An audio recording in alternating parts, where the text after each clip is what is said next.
नमस्कार। हमारी मेवाड़ की कहानी में आपका स्वागत है। मेवाड़ की कहानी चल रही है।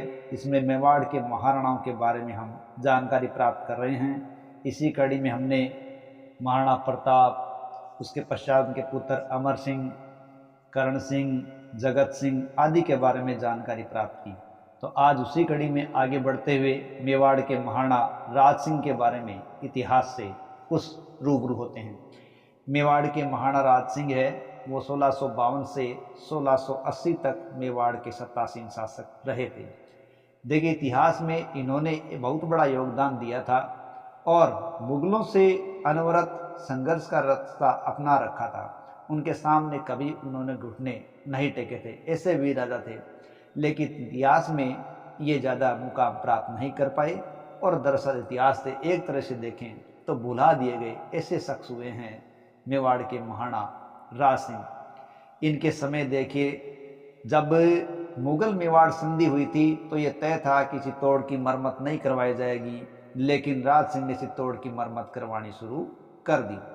जब शाहजहाँ को पता लगा तो उन्होंने इस बात से नाराज़गी जाहिर की और सादुल्ला खां को उस मरम्मत को ध्वस्त करने के लिए भेजा गया।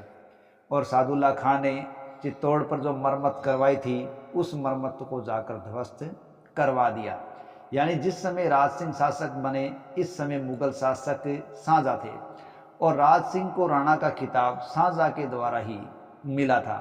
और संधि के विपरीत जाकर जब चित्तौड़ के दुर्ग की मरम्मत करवाई गई तो सादुल्ला खां ने तोड़ा, लेकिन बाद में इस चीज़ को या स्थिति को सामान्य करने के लिए शाहजहाँ ने मुंशी चंद्रबांध को वहाँ भेजा और दोनों के बीच पुनः संधि हो गई थी। लेकिन मेवाड़ के महाराणा राज सिंह के समय की यदि विशेष घटना देखें तो वो था मुगलों में उत्तराधिकार का संघर्ष।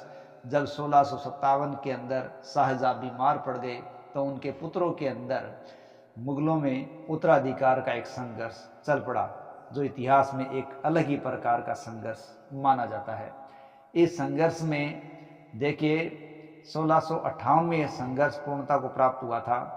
जब ये संघर्ष शुरू हुआ था उस वक्त औरंगजेब दक्षिणी भारत में नियुक्त था और उसने राणा राज सिंह को ये लिखकर भेजा था कि मुझे आपकी सहायता चाहिए उत्तराधिकार के संघर्ष में।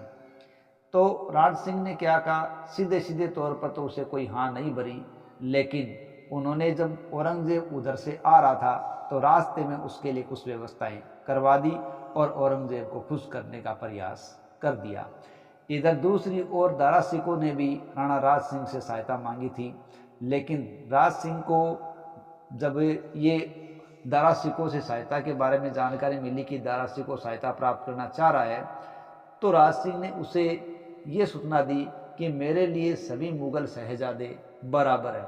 इस प्रकार राज सिंह ने दोनों तरफ से अपने आप को बचाने में कामयाबी प्राप्त कर ली। लेकिन उत्तराधिकार का संघर्ष है वो काफ़ी दौड़ धूप में चल पड़ा और काफ़ी संघर्ष विकराल हो गया।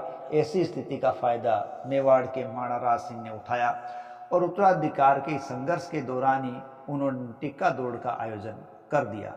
दरअसल साल का पहला शिकार है जो टिक्का दौड़ के रूप में किया जाता है और इसी टिक्का दौड़ के बहाने जब राज सिंह ने मुगलों के उत्तराधिकार का फायदा उठाया तो उन्होंने कई ठिकाने अपने जो मुगलों के कब्जे में थे वो आज़ाद करवा लिए, जिनकी संख्या 12 बताई जाती है। इसी प्रकार कई मुगल चौकियों पर से लूटपाट की, उसने काफ़ी सेना इकट्ठी की और मेवाड़ के स्थिति को बढ़ाने का प्रयास किया। और जब औरंगजेब है वो शासक बन गया तो वो इनकी इस स्थिति से खुश हुआ कि उसने दारा सिकों का साथ नहीं दिया और इसीलिए उसने उनका मनसब 5000 से बढ़ाकर 6000 कर दिया। और इसी दौरान राणा राज सिंह ने चित्तौड़ की मरम्मत भी करवा ली थी। इस प्रकार 1628 जुलाई के महीने में औरंगजेब शासक बन गए थे और तब तक दोनों के जो संबंध है वो सामान्य बने रहे थे, किस किस के, राज सिंह के और औरंगजेब के। लेकिन कालांतर में कुछ ऐसे बात हुई जो इन दोनों के बीच एक विरोधाभास का कारण बन गई और दोनों के बीच मनमुटाव चल पड़ा। औरंगजेब तथा राणा राज सिंह के बीच मनमुटाव को पैदा करने वाले कई कारण थे, उनमें कोई एक कारण जिम्मेदार नहीं था। देखिए 1668 के अंदर औरंगजेब ने अपने दरबार से संगीतकारों को, नाच गान करने वालों को निकाल दिया और इस बात से खफा होकर संगीतकारों ने जब संगीत यंत्रों का एक जनाजा निकाला, तब औरंगजेब ने कहा इस संगीत को जमीन में इतना नीचे दफना दो कि वो दोबारा निकलकर बाहर न आ सके। इस प्रकार उसने संगीतकारों को बिल्कुल ही बेकार कर दिया था। ये लोग जो कि इस कला प्रेमी थे, दूसरे राजा को संरक्षण देने के लिए तत्पर थे। इसी प्रकार 1669 के अंदर बताते हैं औरंगजेब ने हिंदू विरोधी फैसले शुरू कर दिए और उसने मंदिरों को तोड़वाना प्रारंभ कर दिया। इसी प्रकार अनेक स्थानों से लोग अपने इष्ट भगवान की मूर्तियों को लेकर भाग पड़े और इसी प्रकार कहते हैं कि नाथ संप्रदाय के लोग हैं वो भी भागे। बताया जाता है कि अपने इष्ट की मूर्तियां लेकर भागे हुए लोगों को राज सिंह के द्वारा शरण दी गई थी और राज सिंह ने वृंदावन के मंदिर जो श्रीनाथ जी की मूर्ति लेकर भागे थे उन लोगों को शरण दी और राजसमंद के एक स्थान कांकरोली के पास श्रीनाथ जी की मूर्ति स्थापित करवाई, मंदिर बनवाया। तो इस प्रकार नाथ संप्रदाय को उन्होंने वहाँ जगह दी। इस प्रकार नाथ जी की मूर्ति स्थापित करने के कारण राजसमंद का ये क्षेत्र नाथ द्वारा के नाम से जाना गया। तो इस प्रकार राज सिंह ने ये खुली चुनौती औरंगजेब को दी थी और द्वारिकाधीश का मंदिर उन्होंने कांकरोली के अंदर बनवा दिया। ये औरंगजेब के लिए बड़ी ही विपरीत स्थिति थी कि राज सिंह उनके बिल्कुल खिलाफ जा रहे थे। लेकिन यही बात खत्म नहीं हुई। जब 1678 के अंदर मारवाड़ के शासक जसवंत सिंह की मृत्यु हो गई, तब औरंगजेब ने उनके मारवाड़ क्षेत्र को कब्जा करने का प्रयास किया और मारवाड़ को उन्होंने क्या कर दिया, खालसा घोषित कर दिया। लेकिन जब जसवंत सिंह की रानी ने पुत्र अजीत सिंह को जन्म दिया तो औरंगजेब ने उनको मारने का संभव प्रयास किया और साथ ही साथ मारवाड़ को पूरी तरह से कब्जे में करने के लिए प्रयास कर दिए। लेकिन अजीत सिंह को राणा राज सिंह के द्वारा संरक्षण दिया गया। ये बात औरंगजेब को हजम नहीं हो रही थी। बात और भी तब बिगड़ गई जब जजिया कर औरंगजेब ने पुनः लगाया। देखिए मुगल शासक अकबर के द्वारा जजिया कर है वो समाप्त कर दिया गया था, लेकिन औरंगजेब ने 2 अप्रैल 1679 को पुनः जजिया कर लगा दिया। इस जजिया कर का महाराणा राज सिंह ने बहुत ज़बरदस्त तरीके से विरोध किया और ये कहा था कि मेवाड़ से किसी को कोई जजिया नहीं दिया जाएगा और मुगल कोई अधिकारी यदि जजिया वसूल करने आता है तो उसके साथ अच्छा सलूक नहीं किया जाएगा और उसे भी संघर्ष किया जाएगा। इस प्रकार मुगलों के लिए एक प्रकार से ये खुली चुनौती थी जो राज सिंह के द्वारा दी गई। राज सिंह के इस साहस के साथ साथ शिवाजी का नाम भी लिया जाता है कि शिवाजी ने भी इस चैलेंज दे दिया कि मेरे क्षेत्रों से भी किसी प्रकार का कोई जजिया कर नहीं दिया जाएगा।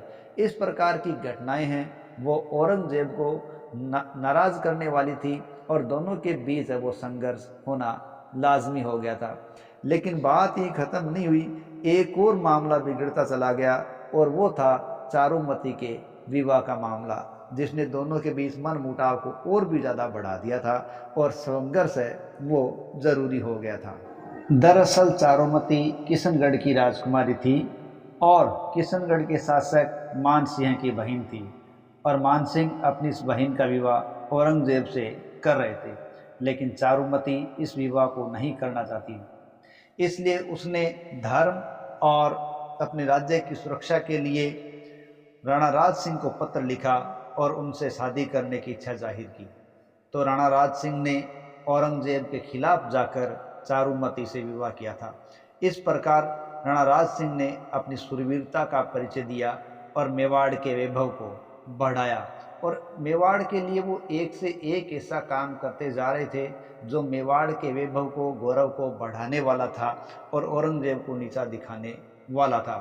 और इसी राणा राज सिंह का एक और सिपाही भी था, सामंत सरदार भी था, राणा रतन सिंह चूड़ावत सरदार, जिसने भी बड़ी वीरता का परिचय दिया था और वो अपनी पत्नी के कारण काफ़ी चर्चित इतिहास में हुआ है। जिसने युद्ध में जाते समय अपनी पत्नी से निशानी मांगी तो उसने शीश काट के दे दिया था। उसकी इस घटना को हम अगले पार्ट में पूरी तौर से देखेंगे। इस प्रकार जितना बड़ा वीर शासक राज सिंह था उतने ही उसके सिपह सालार भी थे जिन्होंने राणा राज सिंह की हर बात को माना था। और अब औरंगजेब है वो देर नहीं करना चाहता था, उसने अब राणा राज सिंह की तरफ प्रस्थान किया और ये लगभग दिसंबर 1679 की बात है।